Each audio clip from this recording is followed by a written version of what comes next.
So I learned that in your reading work that you've been, and I noticed that you've been studying characters in the text that you're reading, and also you've been working on making connections as you read. Okay, and people are nodding, so that's great.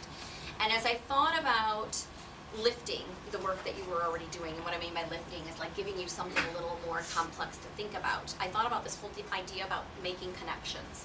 And I'm not sure if you're aware, but you may be, that you've been making connections your entire life, right? When you were in preschool and you had little friends or daycare, you'd make connections. You'd say, oh, that person has the same backpack as I do. I have a Spider-Man backpack and they have a Spider-Man backpack. Or you might have, Reagan, said, oh, look at, she's wearing braids just like my mom braids my hair, right? And you were making those connections.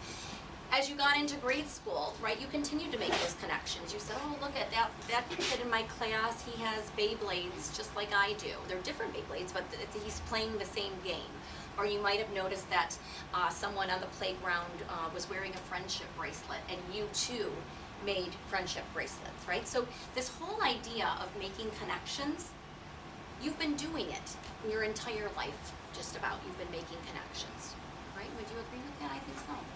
So what's tricky about making connections in reading, okay, making connections in reading, is that we have to use the text, right, the print, use the print on the page.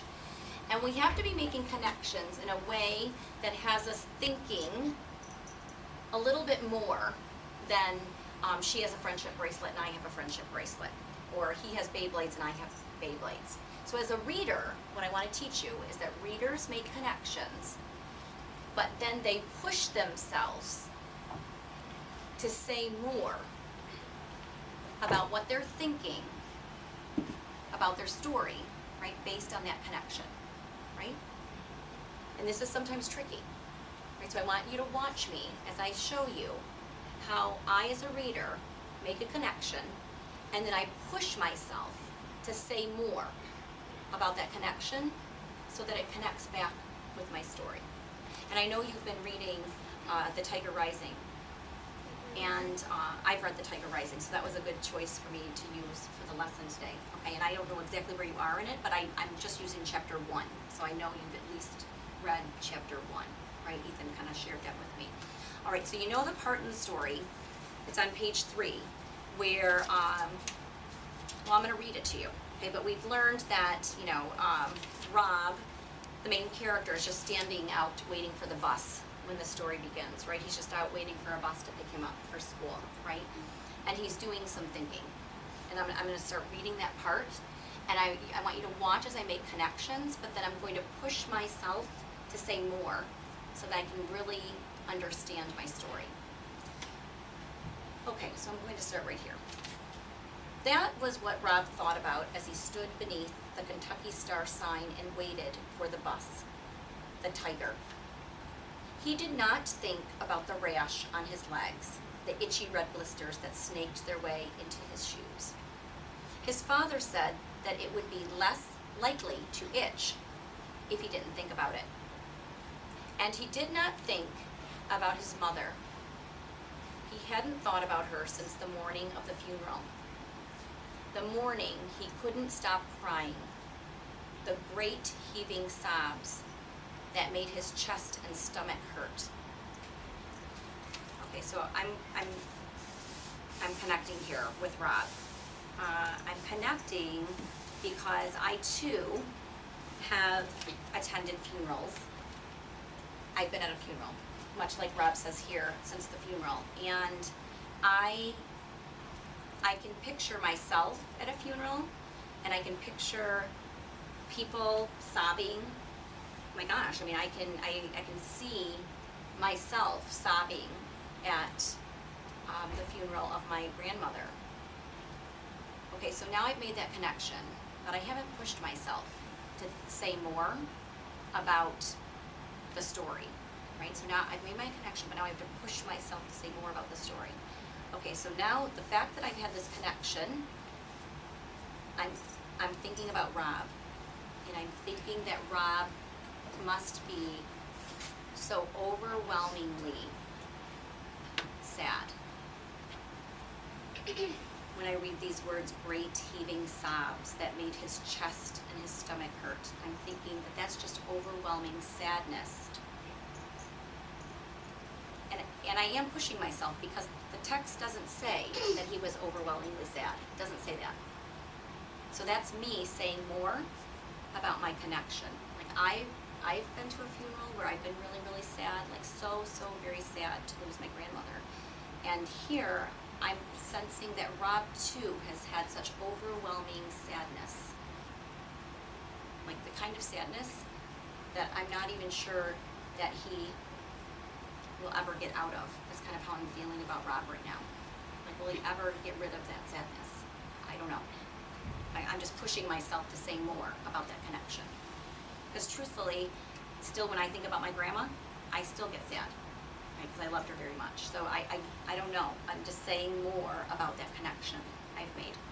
All right, I'm going to read on a little bit. They were both dressed up in suits that day. His father's suit was too small, and when he slapped Rob to make him stop crying, he ripped a hole underneath the arm of his jacket. There ain't no point in crying, his father had said afterward. Crying ain't going to bring her back. It had been 6 months since that day. 6 months since he and his father had moved from Jacksonville to Lister. And Rob had not cried since, not once. All right, so I'm going to stop here because I'm having another little connection. I'm thinking about this whole idea of moving, and I've had to move from a place that I really loved living, and I'm thinking about how it was hard.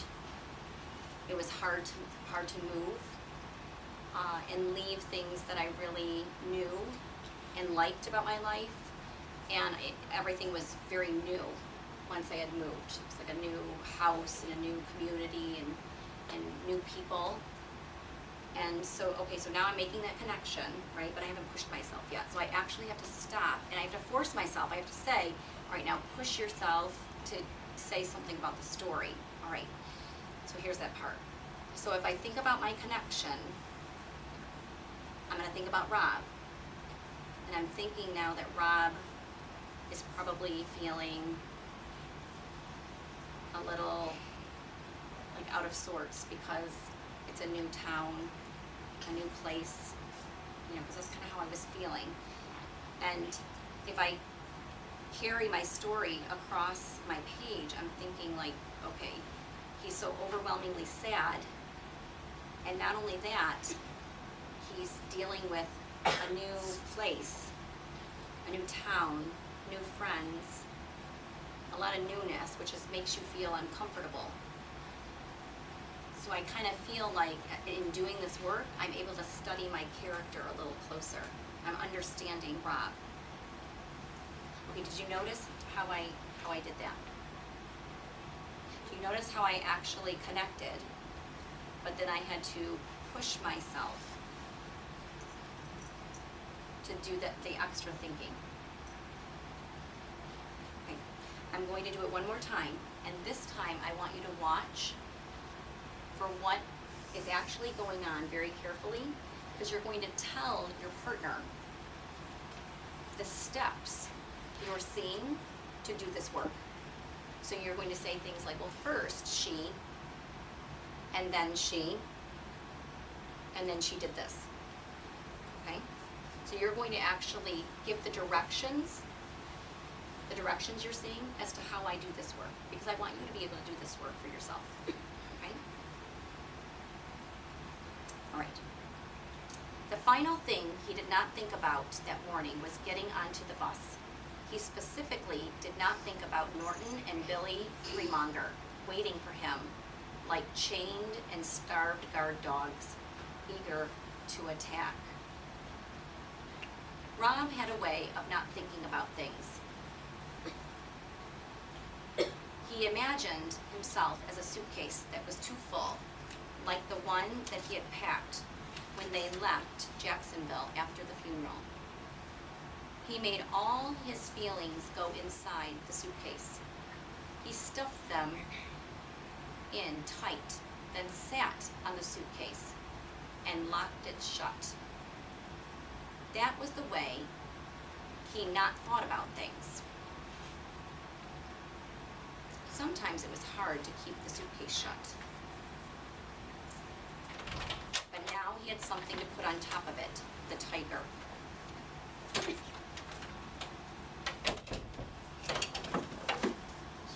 Now my connection here is that I can think about times when I've wanted to just keep my ideas or my feelings to myself. And I haven't wanted to share them, and I've wanted to maybe even hide them. Things I felt or ideas I was having, right? Especially at difficult times. Okay, so just recently, I had an argument with my sister. That's kind of what I'm thinking about. And I don't really want to think about it. And so I kind of just push it inside my head.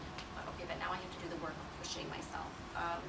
So what I'm thinking about Rob is that Rob doesn't really want to deal with the problems that have occurred in his life or the situation he's in. He doesn't even want to deal with it. He doesn't want to think about it. He doesn't want to talk about it. Okay, that's if I say more, that's what I'm kind of thinking. All right, so now turn and tell your partner what you saw me do in order to do that work.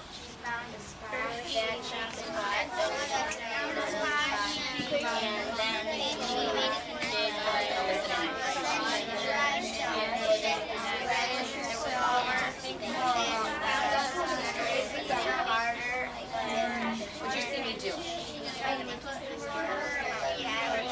Well, think back. I brought my book with me. What did you see me do? You saw me first do what? I was reading, right? And then as I was reading, in the midst of that reading, what happened next? You had this thought, right? This connection, right? And then after that connection, what happened? What happened again? What happened next? Kind of the thought more, went on talking right to myself. Okay. Did you notice how I did that? Okay. Right? Okay. So 4th grade, I'm going to bring your attention right back up here, and you probably were saying similar things. I was talking with Josh and Brendan, and initially they said, it's kind of hard to describe someone's process for reading. We always think about reading being just up here in our heads. But if we keep it up here in our heads, then it's hard to do more with our reading, right? So I heard people saying things like she found a spot as she was reading that caused her to have a connection. And I heard someone say she kept repeating to herself, I have to push myself. I have to do more than just make the connection. I now have to stop and think more about it. What more could I say? And I heard someone say, well, she was kind of talking to herself. She was talking more, giving more words to it, okay? So today in your work, I'm going to ask you to do this. I'm going to ask you in the midst of reading, if you feel like you have a connection, to use my flags. I'll bring them around. To use my flag and flag that spot. But once you put a flag there, what I should see in your behavior is something like this. Either the book goes down, right? Or you're going to stop and stall for a minute, thinking about what more do you have to say about that part that you flagged. And I learned that you do keep a reader's notebook, all right? And so part of my link here is going to make sure that in your reader's notebook, and you can do this on a Post-it, or you can do it on your notebook page, however you normally jot. Okay, I'm not sure how you normally jot. However you normally jot, put some words there for that connection. That's evidence that you've pushed yourself, all right? So that last one where I said that my connection was the argument with my sister, and I was thinking about how I don't want to talk about it, and I don't even want to think about it, right? It kind of hurts to think about our argument. I might add those words. I might add, argument with sister, don't want to think about it. I understand how Rob wants to not deal with, and I ran out of room there, with his problems, right? Do you see how my connection, I talked a little about it, but it took me right back to my story? Yep. It took me right back to my story. Okay, so you can jot a little note. All right, so today in your reading, you're going to stop when you feel like you can connect in some way and push yourself to say more. And I'll know